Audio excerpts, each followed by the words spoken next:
होली के लिए स्पेशल पकवान बालूशाही। क्रिस्प करारे परतों भरी कवर वाली और जूसी मीठी मज़ेदार बालूशाही बनाने की परफेक्ट रेसिपी। सबसे पहले आटा लगा लेंगे। इसके लिए 2 कप मैदा लिया है और इसके बाद थोड़ा सा इसमें नमक डाल देंगे, लगभग चुटकी भर नमक डालेंगे। इसके बाद इसमें डालेंगे चुटकी भर खाने का सोडा या बेकिंग सोडा, बेकिंग पाउडर भी डाल सकते हैं।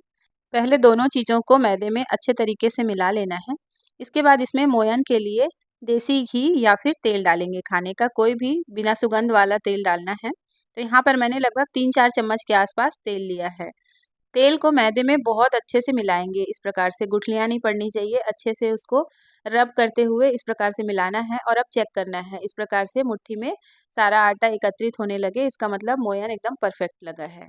अब ज़रूरत के अनुसार थोड़ा थोड़ा पानी मिलाते हुए आटे को एकत्रित कर लेना है। यहाँ पर एक बात ध्यान रखने योग्य है कि गूंथना नहीं है इस आटे को, इसको बस बाइंड करना है हमें। एकदम जैसे कि हम रोटी के लिए आटा लगाते हैं उस प्रकार से नहीं गूंथना है। और ये एकदम ज़रूरी स्टेप है, इसको स्किप नहीं करना है। मतलब गलती से भी आप आटा अगर ज़्यादा गूंथ दिए इसमें तो फिर क्या होता है, उसकी खुल के परतें नहीं बन पाती बालूशाही की। तो ये ध्यान रखना है। इसको बस एक सार कर लेना है, इस प्रकार से बाइंड कर लेना है मैदे को और छोड़ देना है थोड़ी देर रेस्ट करने के लिए। और ये हल्का टाइट रहेगा इस प्रकार से, देखिए। लगभग 10-15 मिनट रेस्ट करने के बाद इस आटे को फिर से एक बार ऐसे ही मसल लेंगे और आपस में मिला लेंगे। और इस प्रकार से 2 टुकड़े करेंगे और दोनों को जोड़ते हुए ऐसा करेंगे जैसे वीडियो में देख रहे हैं, एक के ऊपर एक रख के इसको इस प्रकार से लंबाई में रखेंगे और इसके बाद इसकी लोई काटेंगे। लोई को भी 1-2 बारी ऐसे घुमा लेना है और उसके बाद गोल जब हो जाए तब इस प्रकार से कोई भी एक गोलाई वाला पात्र लेना है और बीचों बीच इसके छेद करना है। और छेद थोड़ा बड़ा रखना है क्योंकि तेल में जाने के बाद ये फूलेगा, क्योंकि इसमें सोडा डाला है और मोयन भी है, इसलिए जो छेद होता है वो फिर वो छोटा हो जाता है। तो इस प्रकार से अच्छा पर्याप्त मात्रा में इसको बढ़िया से छेद करना है, इस प्रकार से जैसे डोनट बनाते हैं उस तरह से। तो ये हमारा एक बालूशाही बनकर तैयार हो गया तलने के लिए। और इसी प्रकार से सारे बालूशाही के लोइयाँ जो हैं हम तैयार कर लेंगे। इसको तलने के लिए एकदम धीमी आंच पर डालना है। सबसे पहले इस प्रकार से छोटी बॉल डालकर देखेंगे, ये अपने आप देखिए ऊपर नहीं आ रहा है, तेल में कोई हलचल नहीं हो रही है, एकदम गुनगुना बस है। ऐसे ही इसको डालना है। तो गुनगुने तेल में सारे बालूशाही को एकदम बारी-बारी से इस प्रकार से रखते जाएंगे। और अब देखिए हल्का-हल्का इसका टेम्परेचर थोड़ा-सा बढ़ रहा है और ये धीमी आंच पर ही तलेगा, तभी एकदम बढ़िया क्रिस्पी बनेगा। तो जब तक बालूशाही खुद से ऊपर ना आने लगे इसको बिल्कुल नहीं छेड़ना है, ऐसे ही इसको तलने देंगे। और जब तक हम चाशनी बना लेते हैं। लगभग 200 ग्राम चीनी है और 2 कप इसमें पानी डालेंगे। तेज आंच पर इसको खौलने देना है। इसमें डालेंगे 2-3 कुटी हुई इलायची, थोड़ा सा केसर, 2-4 धागे केसर के इसमें डाल देंगे और इसके बाद डाल देंगे फूड कलर। फूड कलर और केसर दोनों ऑप्शनल है। इसमें मैंने चुटकी भर जलेबी रंग मिलाया है, हल्का केसरिया कलर है ये। और इसके बाद अच्छे से उबलने देना है चाशनी को तेज आंच पर। थोड़ी देर बाद जब एकदम ज़्यादा उबाल आने लगे तब आँच को मीडियम करना है और चेक करना है चाशनी को। जो हल्की सी लास्ट वाली ड्रॉप गिरती है वो एकदम देरी से गिरती है और थोड़ी चिपचिपी रहेगी ये जो चाशनी होती है। तो गाढ़ी हो गई है हमारी चाशनी, इसको बंद कर देंगे और लास्ट में इसमें क्रिस्टल्स न बने इसके लिए 1-2 बूंद नींबू के डाल देंगे। अब चाशनी रेडी हो गई है, एक साइड उसको रख दिया है। अब देखिए ये सारे जो बालूशाही हैं ये अपने आप इस प्रकार से ऊपर आने लगे हैं। अब इसको हम एकदम सावधानी से पलट लेंगे और ज़्यादा इसको बिल्कुल नहीं छेड़ना है क्योंकि तलते समय काफ़ी नरम होते हैं, बहुत जल्दी टूट जाते हैं। इस प्रकार से अपने आप जब ये तल जाएँ, सुनहरे कलर के हो जाएँ और तलते-तलते ये ठोस भी हो जाते हैं थोड़े से, तो वो तलने के बाद समझ में आ जाता है। तो इस प्रकार से जब ये ब्राउन कलर के अच्छे से सिक जाएँ, तब इसको बाहर निकाल लेंगे। इस विधि से बहुत ही ज़्यादा खस्ता और एकदम बढ़िया जूसी अंदर तक रस भरा हुआ एकदम बढ़िया बालूशाही बनेगा। तो रेसिपी को पूरा फॉलो कीजिए और बहुत ही बढ़िया रिजल्ट पाइए। अब हमने जो गरमा-गरम बालूशाही निकाली है तलकर, उसको एक बर्तन में रखेंगे इस प्रकार से किसी गहरे और चौड़े बर्तन में और उसमें एकदम गरम चाशनी डालेंगे। चाशनी का परफेक्ट गाढ़ा बनना भी बहुत ज़रूरी है और साथ ही साथ सही टेम्परेचर पर इसको बालूशाही में डालना भी बहुत ज़रूरी है, तभी ये जो रस है वो एकदम अंदर तक इसमें घुसता है। तो ये देखिए हमारा दोनों ही प्रोसेस एकदम बढ़िया से हुआ है, चाशनी बहुत बढ़िया बनी है, मतलब कि परफेक्ट बनी है, एकदम ज़्यादा पतली भी नहीं और बहुत ज़्यादा गाढ़ी भी नहीं। और एकदम गरम-गरम इसमें डाले हैं, तो ये देखिए इसका जो साइज़ है बालूशाही का वो कैसे एकदम फूलते सजा रहा है। लगभग 10 मिनट हुआ है इसको, उसके बाद इसको पलट दिया है मैंने। लगभग 20 मिनट लगे हैं और 20 मिनट में ही चाशनी बहुत अच्छे से सोख लिया है इसने और ये देखिए एकदम बेहतरीन बालूशाही बनकर तैयार हो गई है। होली का मतलब रंग, मस्ती और पकवान, और होली के सारे पकवान ठंडाई के बिना तो अधूरे हैं। आज बनाएंगे होली स्पेशल शाही ठंडाई की रेसिपी। इसका एक इंस्टेंट पाउडर भी बनाएंगे जिसे महीने भर तक के लिए स्टोर करके रख सकते हैं।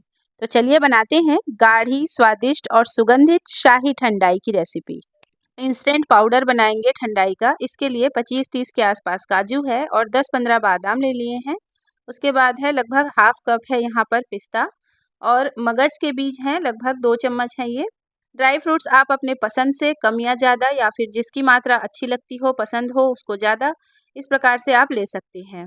इसके बाद इसमें फ्लेवर के लिए सौंफ लिया है, लगभग 2 चम्मच सौंफ है। सौंफ बहुत ज़रूरी है, इससे इसकी खुशबू बहुत अच्छी आती है। लगभग 8-10 इलायची ले ली है, और काली मिर्च लेंगे 1 चम्मच। काली मिर्च इसका स्वाद जो है बैलेंस करके रखता है। अब इसमें खसखस के बीज डालेंगे, लगभग 2 चम्मच खसखस है।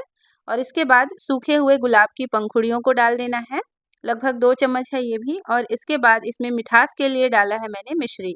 मिश्री की जगह पे आप चीनी या फिर बूरा या गुड़ का पाउडर कुछ भी मिला सकते हैं, यह आपकी इच्छा है।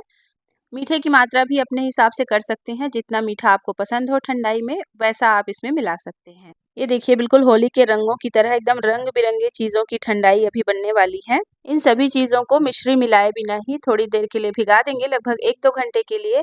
और सोक करने के बाद इसका एकदम स्मूथ पेस्ट भी बना सकते हैं, और इसके पेस्ट से भी ठंडाई बना सकते हैं। फिलहाल हम यहाँ पर इंस्टेंट पाउडर बना रहे हैं। इस पाउडर से भी ठंडाई बनाना बड़ा ईजी रहता है। तो बस सभी चीज़ों को पल्स में चलाकर पीस लेना है, एकदम बारीक-बारीक। इस प्रकार से पाउडर बन जाएगा। एकदम बढ़िया चिकना पाउडर बनाना है। ज़रूरत पड़े तो एक आध बारी छान सकते हैं। छानकर जो बुरादा बचे उसको भी पीस सकते हैं, और अच्छे से चिकना पीसेंगे तो छानने की ज़रूरत नहीं पड़ेगी। ये ठंडाई पाउडर रेडी है। इसको एयर टाइट कंटेनर में रखकर लगभग महीने भर तक स्टोर करके रख सकते हैं। ये ठंडाई का पाउडर बहुत ही स्वास्थ्यवर्धक होता है। ठंडाई का ग्लास तैयार करने के लिए अब लगभग 2 चम्मच दूध में केसर की कुछ धागे मिलाकर इसको भीगने के लिए छोड़ देना है। लगभग 10-15 मिनट में ये अच्छे से कलर छोड़ देगा और अच्छे से सोख हो जाएगा। अब जो पाउडर हमने तैयार किया है उसको हम ग्लास में डालेंगे। लगभग 2 चम्मच यहाँ पर पाउडर डालना है इसमें। इसके बाद केसर वाला दूध इसमें मिलाना है, और इसके बाद इसमें डालेंगे एकदम चिल्ड ठंडा दूध। अगर आप पेस्ट से बना रहे हैं ठंडाई तो 2 चम्मच इसमें पेस्ट मिलाना है। उसके बाद केसर वाला दूध और ठंडा दूध 1 गिलास भर के इसमें डाल देना है। अच्छे से मिक्स करने के बाद मीठा चेक कर लेंगे, अगर मीठा कम लगे तो और भी डाल सकते हैं। और सर्व करने के जस्ट पहले इसमें डालेंगे बर्फ़ के कुछ टुकड़े, और अच्छे तरीके से सभी चीज़ों को फिर से मिला लेना है। मिलाने के बाद इसको हम डेकोरेट करेंगे गुलाब की पंखुड़ियों के साथ। ऊपर से थोड़े बहुत पिस्ता बादाम के कतरन और डाल सकते हैं। ये आपकी चॉइस है, आप जिस प्रकार से ठंडाई वाले ग्लास को सजाना चाहें उसी तरह से आप सजा सकते हैं। तो ये हमारी एकदम रिफ्रेशिंग ठंडाई होली वाली स्पेशल बनकर तैयार हो गई है। चाहे कितनी भी मिठाई हो जाए, लेकिन होली में गुजिया बनना तो जैसे एक परंपरा है। 2 कप मैदा लिया है, और 2 कप मैदा के लिए 2 चम्मच देसी घी डालेंगे। इसमें नाप का थोड़ा विशेष ध्यान रखना होता है। अगर मोयन ज़्यादा मिला देंगे तो एकदम ज़्यादा खस्ता हो जाएगा, फिर वो टूटने लगेगा। और मोयन कम हो गया फिर वो नरम बन जाएगी, पूड़ी जैसे हो जाएगा गुजिया। मैदे में घी मिलाने के बाद पहले तो अच्छे तरीके से इसको मिक्स कर लेना है, फिर मोयन की जांच कर लेनी है। इस प्रकार से शेप में आने लग जाता है, इसका मतलब मोयन परफेक्ट है। अब इसमें ज़रूरत के अनुसार पानी डालते हुए थोड़ा सा नरम इसको गूँथ लेना है। एकदम ज़्यादा टाइट भी नहीं रखना और बहुत नरम भी नहीं करना है, सेमी सॉफ्ट इसका डो रहेगा। अब इस आटे को रेस्ट करने के लिए रख देना है लगभग 15-20 मिनट के लिए, तो मैदा थोड़ा अच्छे से भीग कर फूल जाएगा। तब तक हम बाकी की तैयारी कर लेते हैं। मिश्री ली है मैंने मीठे के लिए यहाँ पर 1 कप, और इसमें 3-4 इलायची डालकर इसको एकदम बढ़िया से पीस लेना है। मीठे के लिए आप चीनी का या फिर बूरे का भी इस्तेमाल कर सकते हैं, और स्वाद भी अपने हिसाब से रख सकते हैं। ज़्यादा मीठा स्टफिंग चाहिए तो और डाल सकते हैं, और कम मीठा खाना पसंद करते हो तो इसको कम कर सकते हैं। अब एक पैन में देसी घी गरम करेंगे, लगभग 2 छोटे चम्मच। इसके बाद कटे हुए ड्राई फ्रूट्स इसमें डालकर भून लेंगे एकदम धीमी आंच पर।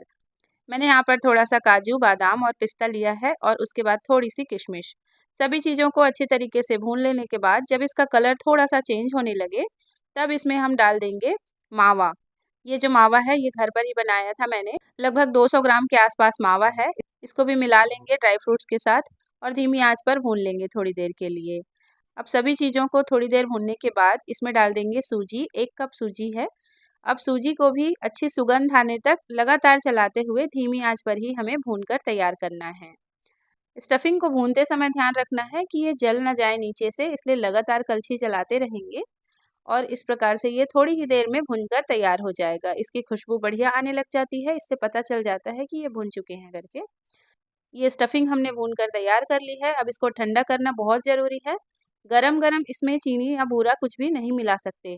अगर गरम में हम मीठा मिलाएँगे तो ये पूरा मीठा जो है वो पिघल जाएगा और स्टफिंग ख़राब हो सकती है। तो इसके लिए इसको इस प्रकार से पहले ठंडा होने देना है, जब हाथ में उसको छू सकें इतना ठंडा। इसके बाद इसमें पिसी हुई मिश्री मिलाएँगे और इसके बाद अच्छे तरीके से सभी चीज़ों को मिक्स कर लेना है। अब मिलाने के बाद हमने देखा थोड़ा-सा मिक्सचर ये ड्राई है, थोड़ा-सा नम करना है इसको, हल्का-सा भुरभुरा करना है। तो इसके लिए 1-2 चम्मच दूध मिला लिया है। दूध मिलाकर इस प्रकार से इसे और अच्छे से मिक्स कर लेना है और ये इस प्रकार से थोड़ा-सा भुरभुरा पाउडर ये बनकर तैयार हो गया है। तो ऐसी स्टफिंग परफेक्ट है। अब आटे ने भी बढ़िया रेस्ट कर लिया है, 1-2 बारी उसको और इस प्रकार से मसल कर हम लोई बना लेंगे। इस वीडियो में सांचे की सहायता से भी गुजिया बनाएंगे और हाथ से भी गुजिया का डिज़ाइन बनाकर दिखाएंगे। दोनों ही तरीका बहुत इजी है, जो आपको सूटेबल लगे उससे आप गुजिया बना सकते हैं। सबसे पहले इसमें सांचे से गुजिया बनाना दिखाएंगे। तो इसके लिए क्या करना है, इसको बेल लेना है समान मोटाई में। ये रोटी हमने बेल ली, अब इसको सांचे में इस प्रकार से लगा लेना है।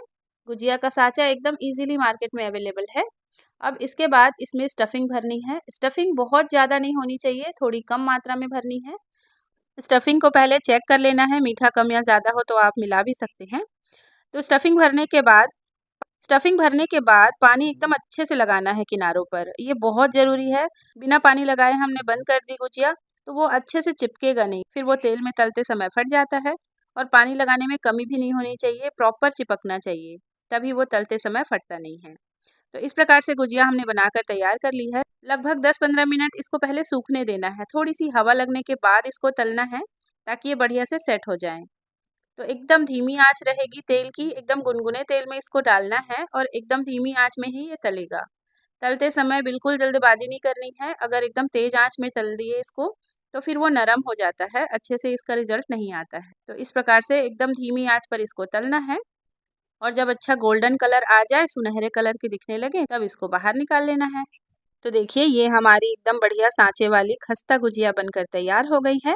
इसको मैंने बिना चाशनी के ही बनाया है। नरम मुलायम जालीदार बड़ों पर ऊपर से ठंडी रेशमी दही की मोटी लेयर, मीठी चटनी, तीखी हरी चटनी और मसाले का जायका, तो समझ लीजिए त्योहार की थाली हुई सुपरहिट।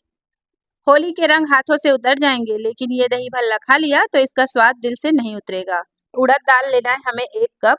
उड़द दाल को अच्छे से साफ कर लेना है, पहले तो पानी से धोना है। 2-3 पानी बढ़िया से इसको रगड़-रगड़ कर इस प्रकार से धो लें, ताकि इसमें जो पाउडर वगैरह रहता है वो अच्छी तरीके से साफ हो जाए। पानी इसका निथार लेना है और इसके बाद दाल डूब जाए इतना पानी इसमें और डालना है और भरपूर पानी मिलाकर इसको रख देना है लगभग 4-6 घंटे के लिए भीगने के लिए। ध्यान रखें दाल एकदम अच्छे से भीगनी चाहिए, तभी जो है वड़े एकदम सॉफ्ट और स्पंजी बनते हैं। दाल एकदम बढ़िया से भीग गया है, ये टूटने लगा है। अब इसको हम पीस लेंगे। तो दाल में बिना पानी मिलाए इसको पीसना है। कोशिश करें कि पानी कम से कम मिलाएं, या ना मिलाना पड़े तो ज़्यादा बेहतर है।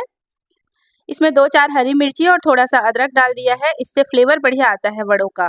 दाल को पीसते समय पल्स वाले बटन का उपयोग करना है और रुक रुक कर एकदम चिकना इसको पीस लेना है। लगातार घुमा देंगे तो मिक्सी गर्म हो जाती है और ख़राब होने के चांसेस रहते हैं उसके। दाल एकदम चिकना पीस लिया है हमने, अब इसको फेंटना है। दाल को अच्छे तरीके से फेंटना बहुत ज़रूरी है। ध्यान यहाँ यही रखना है कि एक ही दिशा में इसको फेंटना है और जब ये बढ़िया हल्का हो जाए तब इसको चेक करेंगे। पानी का एक बर्तन लेंगे और उसमें डालेंगे दाल को, इस प्रकार से ये पानी में ऊपर आ जाना चाहिए। अब इसमें मिलाएंगे थोड़ा सा जीरा, लगभग आधा चम्मच जीरा है। थोड़ी सी हींग इसमें डाली है, चुटकी भर, और अब इसमें थोड़ा सा हम मीठा सोडा डालेंगे। सोडा की मात्रा एकदम लिमिटेड रखनी है, एकदम चुटकी भर से ज़्यादा होना ही नहीं चाहिए, नहीं तो ये तेल में जाकर फैलने लगता है बैटर। अब सभी चीज़ों को अच्छे तरीके से एक बार और मिला लेना है और ये बड़े तलने के लिए तैयार है। यहाँ पर एक छोटी सी टिप है, अगर पीसते समय थोड़ा पानी डालना पड़े और बैटर गीला हो जाए तो इसमें थोड़ा सा चावल का आटा आप मिला सकते हैं। अब वड़ों को तलने के लिए डालेंगे, एकदम कम गरम तेल में डालना है इनको। यहीं पर मिस्टेक हो जाती है, हम तेल एकदम तेज गरम कर देते हैं और उस पे डालते हैं वड़े तलने के लिए और एकदम से ऊपर जलने लगता है और अंदर जो वड़ा होता है वो कच्चा रह जाता है। तो ये गलती नहीं करनी है, एकदम गुनगुने तेल में इनको डालना है और ये देखिए इसका साइज एकदम डबल हो गया है थोड़ी ही देर में। एकदम सावधानी से सबको पलटना है। जब वड़े स्वतः ही इस प्रकार से ऊपर आने लगे तब गैस की आंच को मीडियम कर देना है और मीडियम आंच पर इनको तलना है। इन वड़ों की खासियत है कि इनको पलटने पर ये फिर वापस अपनी पुरानी दशा में चले जाते हैं, अच्छे से पलट नहीं पाते। इस वजह से क्या करना है, ये झारे से जिस प्रकार से दबा रहे हैं, वीडियो में देख पा रहे होंगे आप, वैसे ही इनको गोलाई में इस प्रकार से दबाते हुए एकदम सावधानी से सभी तरफ से समान रूप से तल लेना है बढ़िया से, और एकदम सुनहरा कलर आ जाए जब, तब इनको बाहर निकाल लेना है। तलते समय थोड़े क्रंची भी हो जाते हैं, ये आवाज में खनक सी आ जाती है इनकी। तो जब इस प्रकार से बढ़िया तल लें उसके बाद बाहर निकाल लेना है सभी को। अब उसके बाद हमें पानी तैयार करना है इन वड़ों को डुबा कर रखने के लिए। तो लगभग 1 लीटर गर्म पानी ले लिया है और इसके बाद इसमें डालेंगे थोड़ा सा नमक, 1 चम्मच के आसपास नमक है, और लगभग 2-3 चुटकी इसमें हींग डाल दिया है। हींग के पानी में डुबा कर रखने से वड़े जो हैं एकदम बढ़िया सॉफ्ट हो जाएंगे।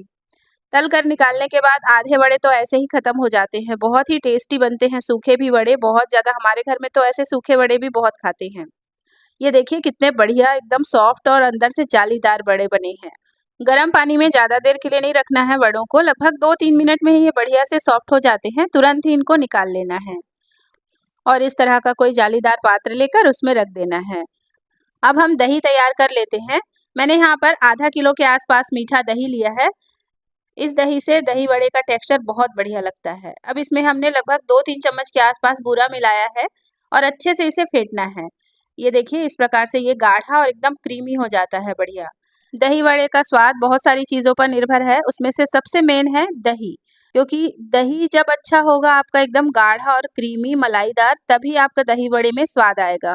मिठास इसकी चेक कर लेंगे, अगर ज़रूरत पड़े तो और डाल सकते हैं। दही तो हमारा एकदम परफेक्ट बन गया है। अब एक जल्दी से हरी चटनी की रेसिपी बताती हूँ, बहुत ही टेस्टी है। दही बड़े के लिए मैं यही चटनी बनाती हूँ। इसके लिए जार में ले लेंगे खूब सारा हरा धनिया, इसके बाद मिंट के कुछ पत्ते लिए हैं, इसके बाद बहुत सारी तीखी हरी मिर्ची लेनी है, और इसके बाद लेंगे थोड़ा सा लहसुन, और उसके बाद इसमें डालेंगे स्वाद के अनुसार नमक, लगभग आधा चम्मच नमक है, और भुना जीरा पाउडर इसमें 1/4 चम्मच डाला है।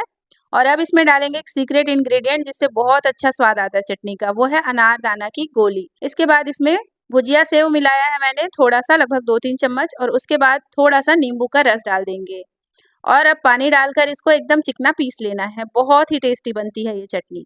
ये हरी चटनी आप कोई भी चाट या फिर गोलगप्पा वगैरह के लिए भी बना सकते हैं।